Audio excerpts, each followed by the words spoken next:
Our favourite monthly indie game collection is now 30 titles strong with the release of June's Humble Monthly Bundle, and what a great game we've got to mark the occasion. This is Subserial Network by Aether Interactive, and it's a bit tricky to summarise, but I'll give it a shot. I'd describe it as a sci-fi network simulation game with a heavy focus on narrative and immersion.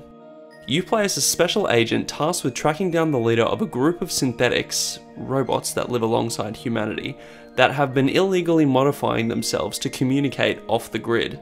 Robots gone rogue seems to be something of a hot trend in sci-fi pop culture at the moment, but Subserial Network takes this theme in a direction that I found both refreshingly unique and rather fascinating.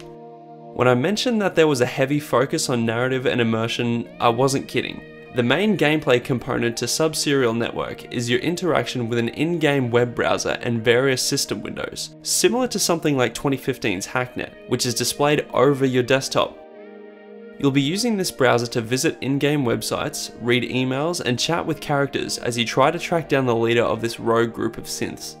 As you can imagine, this means the majority of your time with Subserial Network will be spent reading on-screen text in various forms. Thankfully, the writing is pretty darn gripping, and there's a great variety to the written materials that you'll be perusing. You might get a link from a character in an instant messaging conversation that sends you to a blog, which then directs you to a government website where you'll download a PDF that is generated to your actual desktop. This interconnected system of components not only makes for a compelling storytelling experience, but also really immerses you in this digital world. The extensive visual variety also adds to this sense of immersion. For example, web pages are highly detailed and cohesive to their subject, so government websites look completely different to blog pages. The game's README file also recommends that you use a provided image as a desktop background to better immerse yourself visually. The highly detailed pixel art aesthetic of Subserial Network looks great and perfectly complements the story and the gameplay. There's also a dedicated interactive music player to really get you into the mood for cyber sleuth, with a handful of fantastic tracks with some nice variety.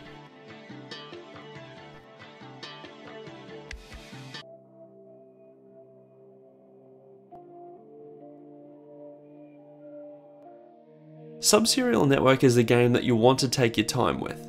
The nature of the gameplay makes for a very subdued and thought-provoking experience, which is exactly how the narrative needs to be consumed. The use of visual stylings, unique gameplay mechanics, and compelling narrative all add up to a rather impressive storytelling experience that is definitely worth your time.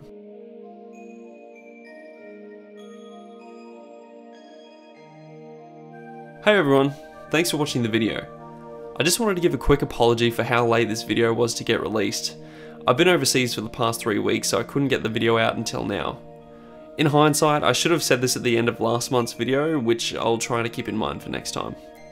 For anyone that wants to keep up with the video releases or whatever I'm up to, I often post this info on my Twitter, which is @hughcmitchell, or you can subscribe to this channel to see the videos whenever they're eventually released. Thanks again for your support, and I'll see you again in a few weeks for July's Humble Original Game. Bye!